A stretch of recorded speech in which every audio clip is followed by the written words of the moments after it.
So the original Highlander was a film that had a very inconsistent release strategy. Different versions being released in different markets and different formats at different points in time. So the version you're watching may not be the version you think you're watching. So let me break down the numerous versions. Russell Mulcahy's Highlander.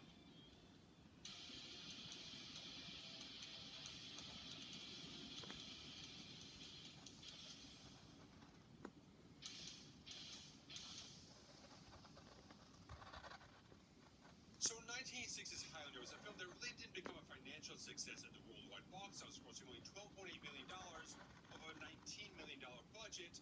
Even though you had this white-hot band of Cream coming off their Live Aid performance in 1985, contributing major songs to the soundtrack, turned a little big album sales for them and critical acclaim from the band, really kind of impact the film on a marketing level as much as they thought. But the film did perform very well in Europe. A lot better than it did in the United States, and that's due to two major factors. One, the United States distributor was 20th Century Fox. They put together a very important marketing campaign for this thing. The poster for it was very weirdly uninspired in that regard. This weird black and white image of just Christopher Lambert's face, kind of not reflecting the vibes of the film whatsoever, not really getting it in any type of way. And a lot of people kind of regard the marketing campaign in general. The print ads and the TV spots and the trailers really did hook people in. It really wasn't representing the film in the strongest way possible. So there was that. And the bigger contributing factor, which affected a lot of critical reviews and stuff like that, which were very divided across the Atlantic Ocean there, was that the producers of the film, Panzer and Davis, did cut the film down for the United States market, only about 6 or 7 minutes on the entire film. There was kind of a lot of subplots, a lot of things that kind of enriched the story overall, really kind of expanded out, and made things feel like they connected a little bit better overall on a total and character and kind of conceptual level in that regard. And there's a lot of different things that happen there because there is one, the U.S. theatrical cut is the international cut, but there's also a French version that kind of combines and kind of has different aspects of both of those. And then there's the 10-year anniversary director's cut, which came out, which kind of still shifted things up. Mainly was in the international cut, but made a few additional changes here and there. It kind of conformed to what the franchise had become after the sequels, especially the television series of Ultra Agent Cole, Thunder McCloud.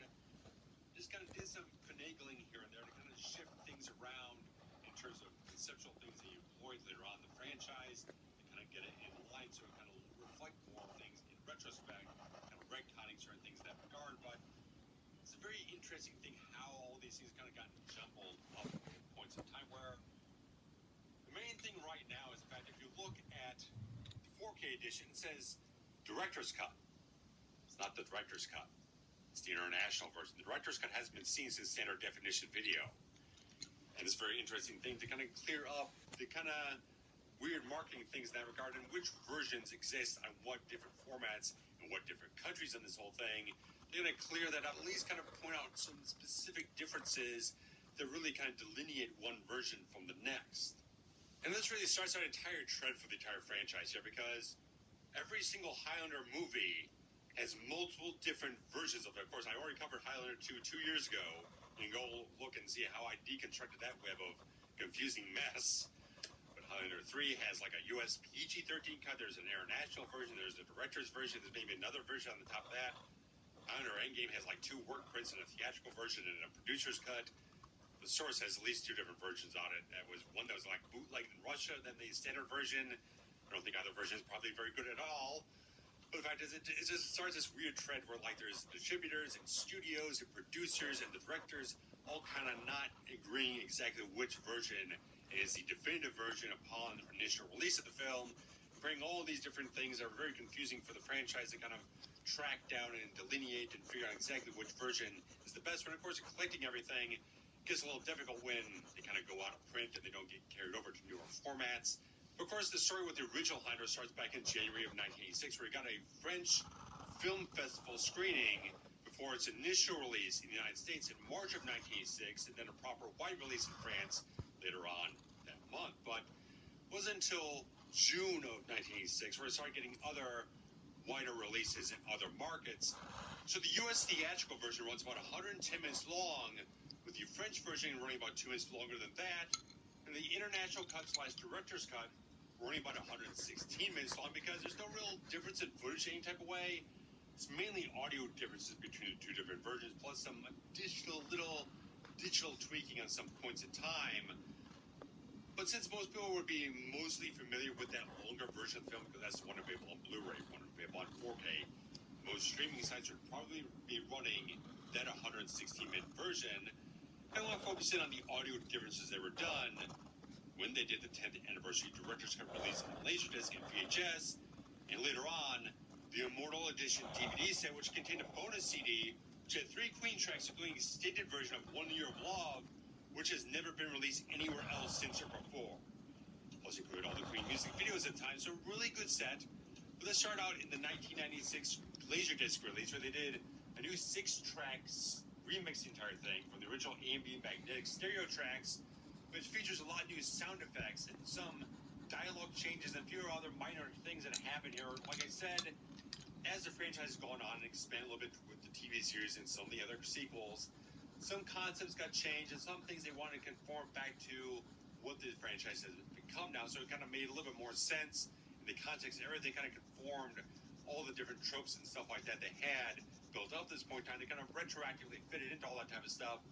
Now, one of the change concepts introduced by the TV series is the idea of the buzz. This entire sensation Immortal gets when they're in proximity of another Immortal herein that's added into this new sound mix for the director's cut version. Every time you've got like McCloud or Facile, or you got Ramirez sensing the Kurgan coming near, or various other things in the film where it's not entirely consistent, like when McCloud meets up with Cassidy, there's nothing there, or like with the zoo sequence later on.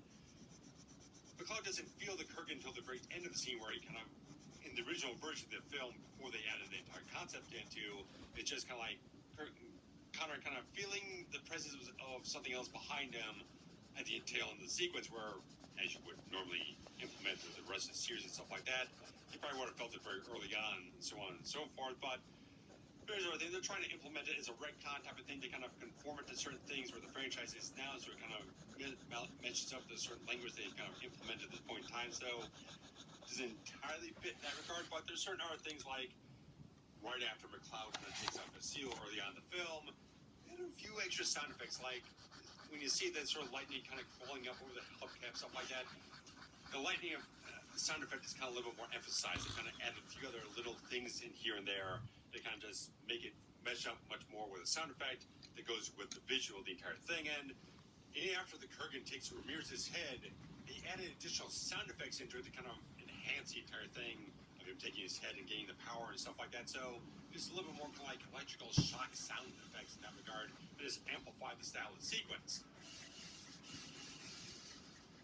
Even though, like, maybe some of the same sound effects are used, but it kind of punched up a little bit more here and there. They sound just a slight bit more bombastic to a certain degree. Or when you get into that World War II flashback sequence with McCloud, he meets up with Rachel, the sound of the machine gun's been changed. It doesn't sound quite as punchy.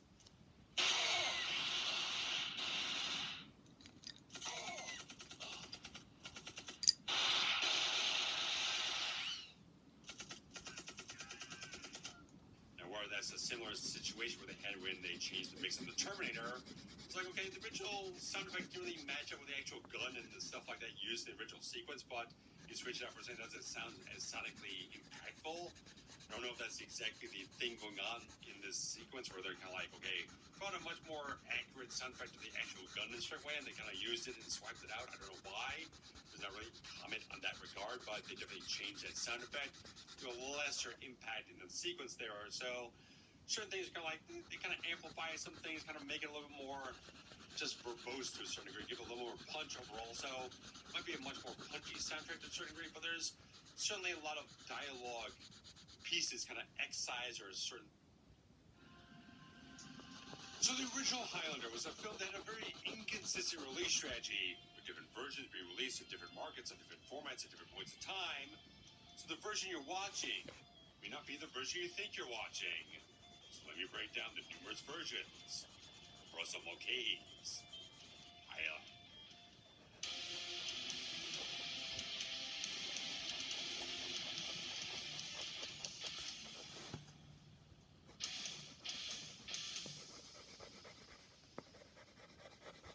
So 1986's Highlander was a film that really didn't become a financial success at the worldwide box office, grossing only $12.8 million of a $19 million budget.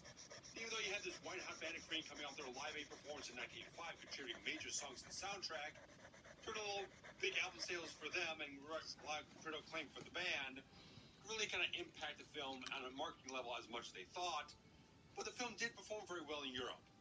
A lot better than it did in the United States. And that's due to two major factors. One, the United States distributor was 20th Century Fox. They put together a very important marketing campaign for this thing. The poster for it was very weirdly uninspired in that regard. This weird black and white image of just Christopher Lambert's face, kind of not reflecting the vibes of the film whatsoever, not really getting it in any type of way. And a lot of people kind of regard the marketing campaign in general. The print ads and the TV spots and the trailers really didn't hook people in. It really wasn't representing the film in the strongest way possible. So there was that.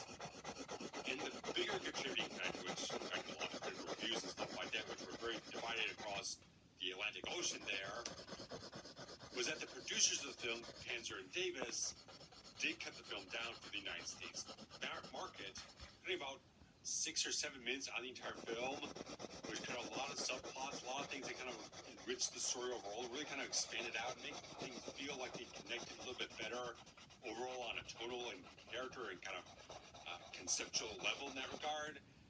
And there's a lot of different things that happen there because there is one, the unique U.S. theatrical cut, there's the international cut, but there's also a French version that kind of combines, that kind of has different aspects of both of those. Then there's 10-year anniversary director's cut, which came out, which kind of still shifted things out. Mainly was the international cut, but made a few additional changes here and there to kind of conform to what the franchise had become after the couple of sequels, and especially the television series that launched with featuring Paul as Duncan MacLeod. Just kind of did some finagling here and there to kind of shift things around in terms of conceptual things that you employed later on in the franchise to kind of get it in line so it kind of reflect more things in retrospect, kind of retconning certain things in that regard. But it's a very interesting thing how all these things kind of gotten jumbled up over points in time, where the main thing right now is the fact if you look at 4K edition, it says director's cut. It's not the director's cut. It's the international version. The director's cut hasn't been seen since standard definition video. And it's a very interesting thing to kind of clear up the kind of weird marketing things in that regard and which versions exist on what different formats and what different countries in this whole thing.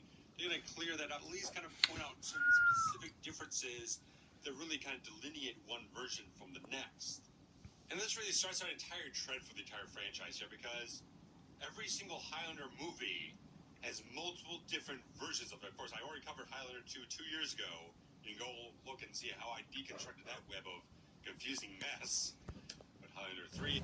If you want to send some stuff to me so I can check out what you have sent, please send it to this exact address. However, you may only send some stuff that I am interested in. No airplane, okay? Because if you send something like this, I will make sure that I will tell you that I do not like this film at all. So make sure you send stuff like this, or this, or this, or this. And yes, even Airplane 2 the sequel. Oh, and get this, a special collector's edition of Twister, complete with a steelbook that features not only the secondary poster artwork, but the image of the pipe scene on the back. Heck yeah, I'm getting this. And also Airplane 2 the sequel, which had this cover. Just look at those nuts. I can't keep up with them all. And even the one in the original theatrical poster. Like, look at it. And just look at this poster for the worst film of all time. I mean, come on, do they really need to tie that plane up into another? I mean, that part never actually happened in the film. I mean, they clearly just used a toy model plane. Like, come on, really? And yes, this is what the plane actually looks like in the film. And here's another image of that same goddamn plane model, also from the film. God damn it, I hate this film. And its different titles, like this one known as Flying High, but I would refer to the film with this title. I just hated it so much. So make sure you send in to this address, and I hope to God I will look at them. And in the words of the good old immortal named Connor MacLeod, There can be only one